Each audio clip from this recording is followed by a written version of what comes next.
Well, not exactly a Perry Mason moment, but it is interesting. I guess people didn't think I kept a copy of the document when I went over to February in 2012 because they've had a different slant on that. I think you'll see when you go through the actual document itself that the meeting was totally done for the purposes of placing total blame on me, and I just wanted to correct that in the sense that the doctors, although had the responsibility of doing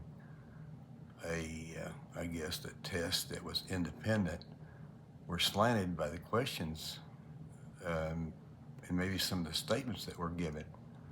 I did not make an attempt at that time to defend some of the facts that were not correct.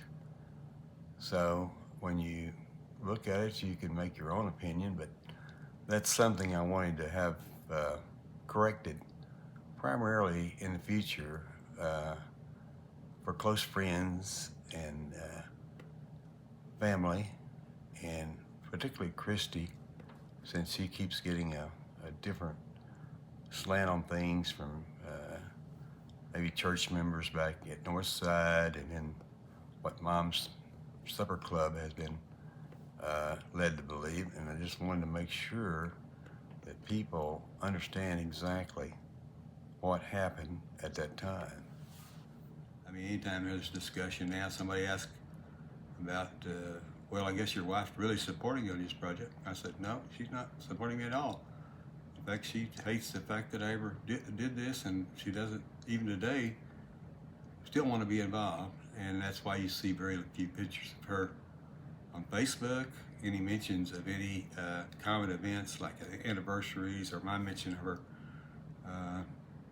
birthday or anything else. That's strictly at her request, and she even most recently said, well, I know it's her 60th year, but I don't want any mention of that in Facebook or any other social media or anybody else.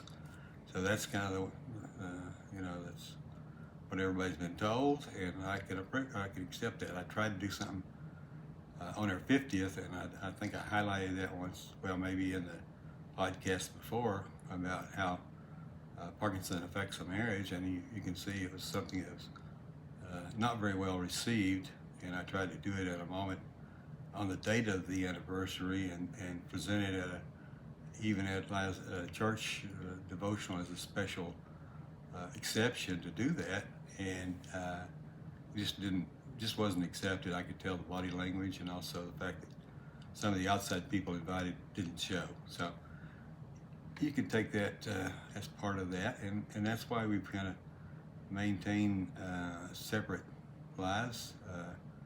We do a lot of things in common with Christy, and I do a lot of things special with Christy, and she will do things at times special with that. But again, Sandy's developed her friends, and she does things with them, and occasionally I'm doing something with my friends, and I wanted to make sure that if anybody sees that situation and wonders, I wanted to at least give you that answer. I think once I got into that subject a little bit with Frank O'Mara, I thought, well,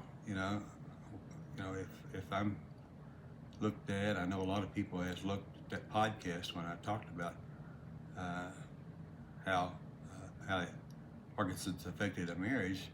I think I want to have a little more explanation, and in the future, if somebody wants to watch this and watch the other comments that were made, I think they'll have a better idea of what really happened, and it will be the facts as they were. And I know people believe what they want to believe, and I'm not going to try to question that.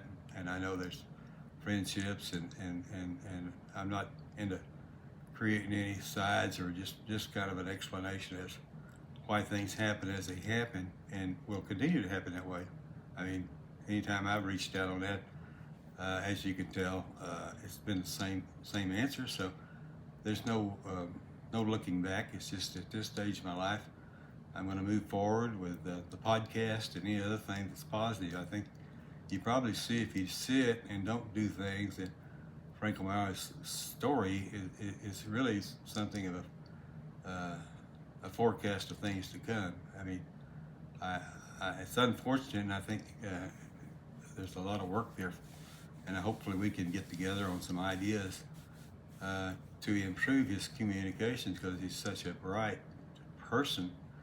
I just hate for him to be in a position where he doesn't communicate as well, and by doing that, he's losing some friends, and he's not looking for new friends. And by doing that, you kind of isolate yourself. So I don't owe an explanation to any of my close friends, but I do owe something to my daughter, and she gets confusing mixed messages all the time.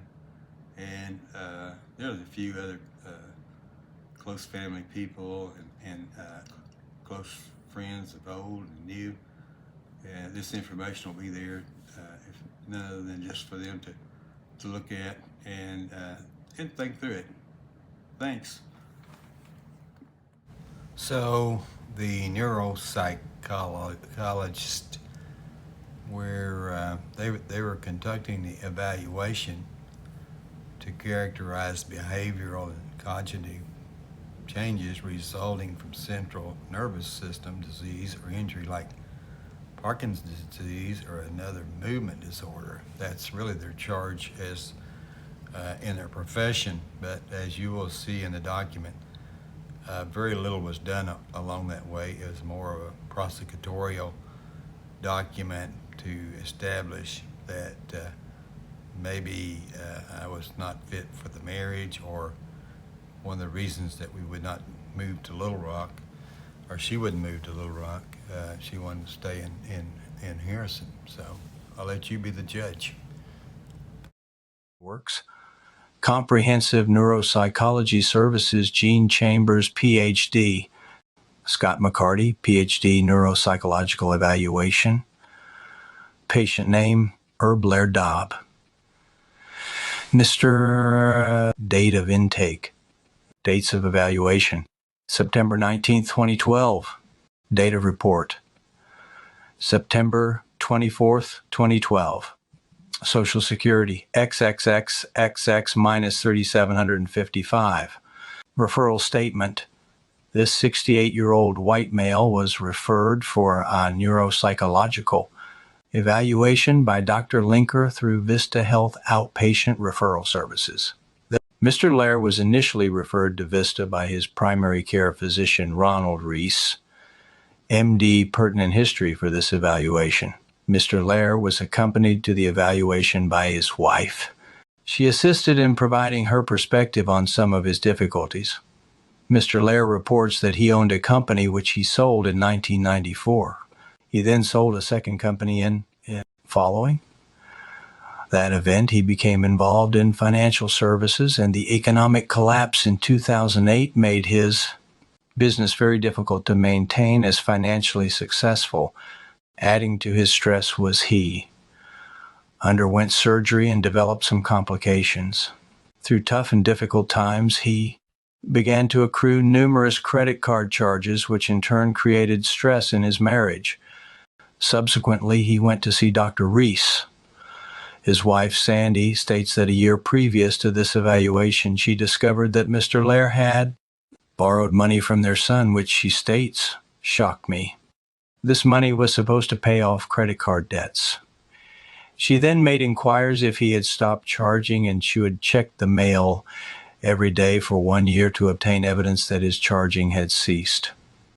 She stated in April 2012 she looked in the back of his car and found that he had obtained a secret P.O. box. She found one card that had maxed out charges at $15,000 and a second card in her name that also had maxed out at $15,000. When she confronted Mr. Lair regarding this, he made the statement, "It is no big deal." She states that when she confronted him, she became concerned that he might physically harm her. In addition, she reports that He has been somewhat paranoid, accusing her of an affair, and she states that he has a tendency to be jealous. Recently, she reported that he has done strange things and exhibited personality changes along with this strange behavior. Current medications: Lotensin 40 milligrams Q-day, digoxin 0.25 milligrams Q-day, Pradaxa 150 milligrams BID, and 606 W Sunridge Drive, Fayetteville, AR 716 and 76. Page of Toprol XL MG Day, past medical, psychological history. Mr. Lair reports only one head injury which occurred in high school. He states that he got hit by another individual and it knocked him out. For disease processes, he has been treated for high blood pressure and atrial fibrillation. He also has a family history of his father having Alzheimer's and a mother and a brother experiencing many strokes. Surgical procedures include back surgery in 2009 and a cyst on his kidney in 2009. He denies ever being treated psychologically or psychiatrically. Personal history. This individual has a master's in science and mathematics. He has been married for 48 years. Recently, the marriage has become quite strained. Personal habits. This individual does not smoke. He drinks alcohol on a limited basis and denies the use of recreational drugs. For leisure, he participates in golf and has enjoyed travel. Test procedures. Wechsler Adult Intelligence Scale 3 WAAAAAA. T-Trails A and B California Verbal Learning Test. Logical Memory I and 2 Letter Fluency Test FS, Boston Naming Test, Speech Sound Perception Test, Individual Variables of Attention Continuous Performance Test, IVA CPT, Beck Depression Inventory 2, Beck Anxiety Inventory, and the Millen Clinical Multiaxial Inventory 3, MMCMI the third. Test findings: intellectual functioning. Selected subtests from the WASR were administrato assess aspects of EMS, Tollison's intellectual functioning. His working memory yielded an index score of percentile and a processing speed index score of ND percentile. When normed for his age and level of education, his working memory falls into the low average range, and his processing speed falls into the above average range. On a separate measure of processing speed, Trails A, Mr. Lair scored in the mildly impaired range, T36. Verbal episodic memory. On the California Verbal Learning Test, this individual scored in the below average range on his initial learning trial. His final learning trial yielded a below average outcome as well, in which total learning across the 5 trials fell into the mildly impaired range, T39. Long delay free recall was also mild to moderately impaired, T34. The recall of narrative story passages was undertaken with the completion of Iandel subtest. This individual's immediate recall fell at the 45th percentile, while delayed recall fell at the 36th percentile. Executive functions, Trails Band Letter Fluency, FAES were administered as measures of executive functioning. Trails B fell into the below average range, F, and letter fluency was found to be mildly impaired, F, page 3 of 4. Verbal skills, the Boston Naming Test, abbreviated form was completed. This individual scored in the mildly impaired range, T equal to 36. Attention, concentration, the Seashore Rhythm Test, Speech Sound Perception Test, and Individual Variables of Attention Continuous Performance Test, IVA CPT, were completed to evaluate measures of attention and concentration. The Seashore Rhythm Test was found to be mildly impaired, T39, while the Speech Sound Perception Test was mild to moderately impaired, T equal to 34. On the individual variables of attention continuous performance test, EVA CPT, Mr. Laird generated a full-scale response control quotient of 109, average range, and full-scale. Attention quotient of 106, average range. Psychological functioning. The Beck Depression Inventory 2 and Beck Anxiety Inventory were administered to measure both anxious and depressive symptoms. This individual endorsed a mild level on each inventory. The McMy III was completed.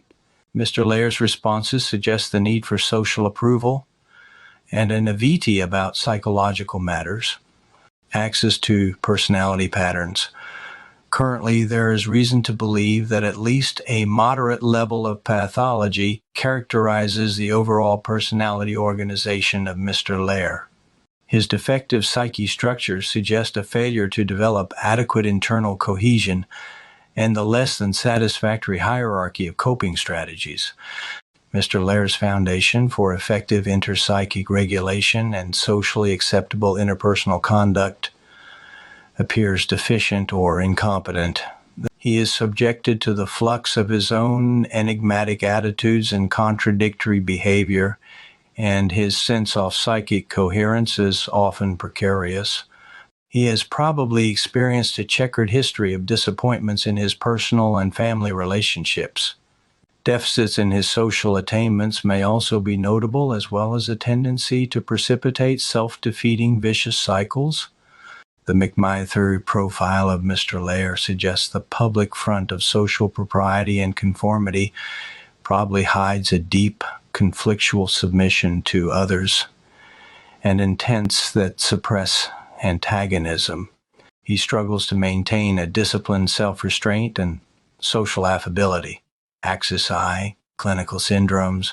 Currently, strong evidence indicates the possibility of delusional thinking. Mixed jealousy, persecutory beliefs in Mr. Laird. Quite probably, these symptoms interweave with features of his personality syndrome. Given his disposition or background, these paranoid symptoms are likely to have intensified as a consequence of experiencing maltreatment from persons with whom he turns for support or security.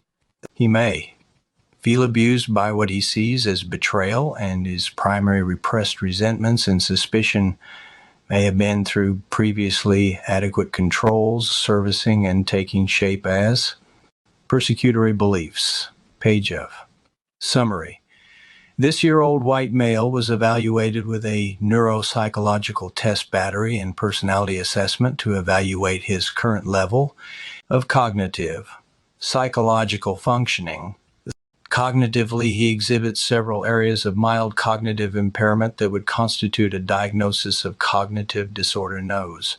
There is notable deficits of his ability to focus and concentrate, processing speed, and registering and retaining list items. He was in complete denial of depression and anxiety on the Beck inventories, but did endorse a level of anxiety on the McMy III. Also, the McMy III suggested the presence of narcissistic and paranoid personality traits. The following diagnoses and recommendations are provided. Diagnostic impression, Axis 1, Axis 2, Axis 3, Axis 4.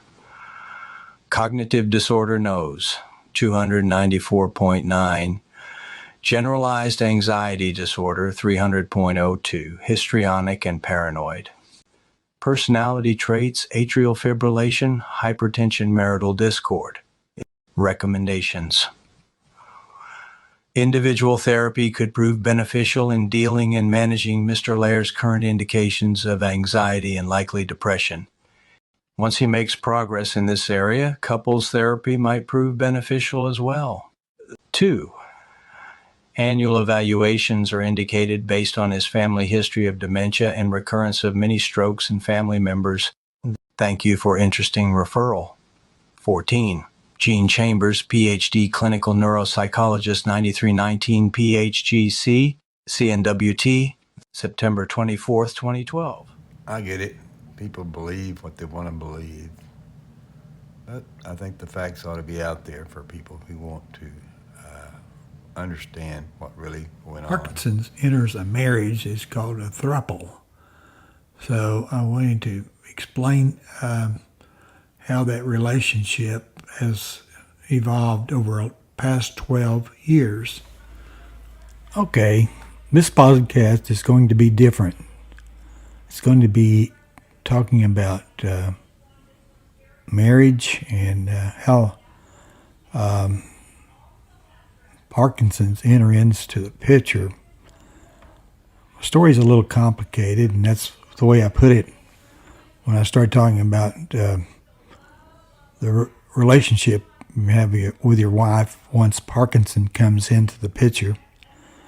And I put that on my Facebook. I don't know that anybody's looked at that or even questioned that, but I'm going to talk about that in this podcast because I think it's important as far as transparency. I've talked to people and I've made mention of the fact that you have issues with personality and a lot of other changes, and when you have lower body, probably 30% or so don't have the quakes or quivers, and maybe not the things that you see with Michael J. Fox and a lot of others that you see as far as YouTube. I think you'll see some videos out there, and I reference those, so you can look those up, but I make mention of those in this video and in this podcast. So I won't go back at this point and mention them again because you'll catch them later and you can write them down or look them up. What I wanted to spend at this time is talking about how, this is, I guess in 2024, my wife and I will be married 60 years. Can you believe that? We were married in 1964. So I wanted to go back and kind of talk about a few things and how maybe the first 48 years were different and maybe the last 12 were completely different. And that's when the Parkinson's first entered the picture was 2012. We really didn't realize that at the time. We'd had some other issues that came up, but I spent some time with a psychologist in Fayetteville, and I've got a copy of the record because it was kind of complicated at the time because we weren't sure exactly what it meant. The reason it had come about as far as visiting this doctor was there'd been some issues and questions about our relationships. I had been spending about 7 years in Little Rock from 2005 to 2012. I worked through UBS Financial, and that was 2005 to about 2009, and in 2009 to 12 with MetLife Financial. I had actually done quite well. I mean, I have letters and other things to indicate that I'd continued to grow rapidly, and of course 2008 entered the picture for a younger person in financial services, but I had branched out and done quite a few other things because of my cable TV background, and I'd been called upon by the investment banking people, and I'd made some trips out to Denver and other places to sit in on some investment banking meetings, so it was a little more in depth than just coming here, but I did have an apartment here during that period of time, and reality was that I passed the test, all the tests. You had to pass them first time to stay with UBS, and I did. And that included the 5 and the other tests like the insurance and everything else that I need to pass, 66. So I had to do that, and I did that within the first year, and the expectation was that Sandy and Christy would move down to Little Rock, and we kind of let that ride for a while, but over a period of time, since it didn't happen, I guess it got to a point where it was getting rather expensive. I look back and it had to cost at least $100,000 or more to have a dual residence and going back and forth and still doing well, but Sandy had always been working for Sisters Flour, and she got a nominal pay there. It wasn't anything out of the normal, and she didn't have any ownership, so she had started doing some work in interior decorating, and that started making a little more money, but it wasn't a big amount of money. So that was one of the factors that kind of considered in when we started making the decision, well, we got to do something. We can't keep going back and forth. And I guess we'd had some strains on the marriage because I did travel a lot over, I guess once I'd sold the company, I did a lot of international travel, so that added to the complications. So when we were faced to make that decision, she decided she didn't want to move. She had had a lot of friends there, and Christy had developed some relationships at the church, and she had no reason to make that move at that time, and that was in 2012. So the strains came about because I had some excessive credit cards, and that was because we were traveling and trying to maintain 2 different places. And she got the impression that it was something that I had created a post office box, was totally untrue. The same post office box I had when I started the company in 1973, and it was 1062. I can remember that. And that I had done something there that kind of she questioned, and I know that some other issues came out of that, and she said that she thought that I was being paranoid because I was saying something. Well, she must be, because she's doing a lot of decorating for men, and sometimes it's men with apartments, and sometimes men with hunting places. And I said, is there some kind of an attraction here?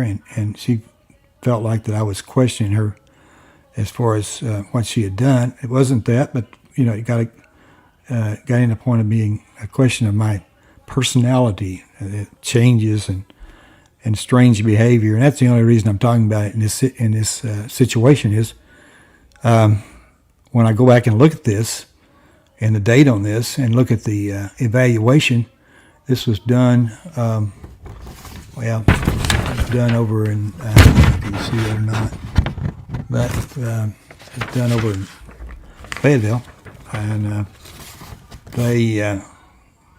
they went through everything, and they came back with some conclusions, and it was something I didn't think a whole lot about at that time because I kind of blew it off. But it talked a lot about some things about histrionic and paranoid personality and anxiety disorder and depression and things that you think about with Parkinson's. And so I thought, when I started looking at some of the things they had written up, they didn't connect the dots either. And so I wanted to bring that out and kind of in light of what we're talking about here. It says here, as far as recommendations, that individual therapy could prove beneficial in dealing and managing Mr. Lair's current indications of anxiety and likely depression. And boy, that's a tip-off for Parkinson's, if nothing else is. So I wanted to bring that into the picture at this point because I had a thing that I did for our 50-year anniversary, which was 2 years later.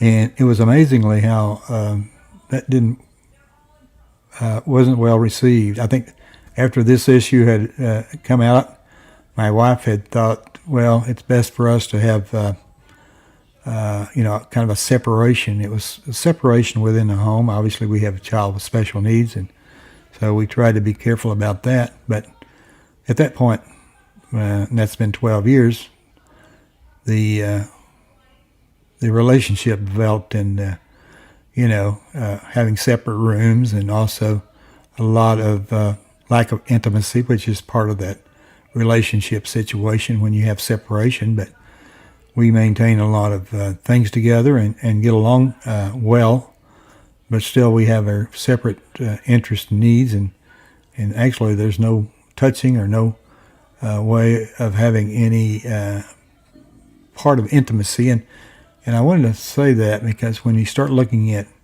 the things that has to do with Parkinson's and the things that I've been dealing with, I can kind of track that back to that time, and then what happened as I was diagnosed, and that was in 2016, and that was 4 years later. And I've read, and I listened to different people that there could be a 5 to 10 years before you actually are diagnosed, and I'd just gone through a major back surgery, and it didn't really do what I thought it would do. They had a titanium rod and screws put in my back, and Dr. Vermani, who is a very well-known or I guess credentialed specialist in obviously Parkinson's here in Little Rock at UMS, is the one that we went through a lot of iterations, because I didn't think the Parkinson's looked like what I'd seen, because my thought was like a lot of other people, it has to be something that you sit and quake and quiver and have all kinds of issues, and mine's is probably more of a personality change or adjustment, and it also went into what that meant and what what I could do to obviously to maintain my physical capabilities. So I'll be talking about this a little bit later, but I wanted to give you that preview at this time. Any credit we had was based on computer utilities of the Ozarks. My wife didn't have any individual credit, so she had been at the start of the company, and it was done for tax purposes. She was getting 50% of the stock in CUO. And that company, we sold intellectual property when we sold the company in 1994, which meant that the company itself, as far as the corporation, remained active up until actually the virus. So we were still putting money through that company and filing taxes up until, obviously we're talking about 3 or 4 years ago, and so that would have been 2020 or 2021. But the idea there is that she was not active in the company, and I think more recently, when they put an LLC together, they structure it different, and so that led to some confusion as to how her credit might have been misused. Well, she didn't have any individual credit because she had never had any employment that would have created any more than $1,000 credit card. So it was all strictly something she was aware of, or she could have been aware of, because she was a secretary and owned 50% of the stock. So it wasn't anything that was done as maybe she had told some people without her knowledge, because she would have total knowledge of anything, because they sent out information all the time to the secretary on that. Following is Heather Kennedy, who's done a great job talking about changes in personality with people with Parkinson's. We call it creative adaptation. And just like the Seal song goes, you have to be a little crazy to survive Parkinson's. You have to have moxie and grit. You have to have perseverance. You have to be pretty brave.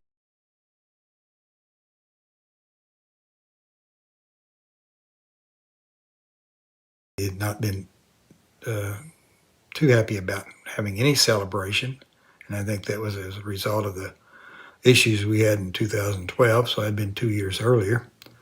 And she also instructed me not to include her in Facebook or in any, I think the church not to include her in any announcements of anniversaries. So it got to the point there that the separation was for real. And I just wanted to make that clear that when I did this video 10 years ago, you can see I was probably about 30, 35 pounds heavier than I am now. But you can get an idea, maybe the conditions of my speech, and also the opportunity I had there to be the mobility I had, at least at that point. You can see a little of that. So that's all I'm trying to do this clip at this point. You may have seen some of the commercials lately from Ford, and they kind of use the same thing about and or, and they're using the idea that, you know,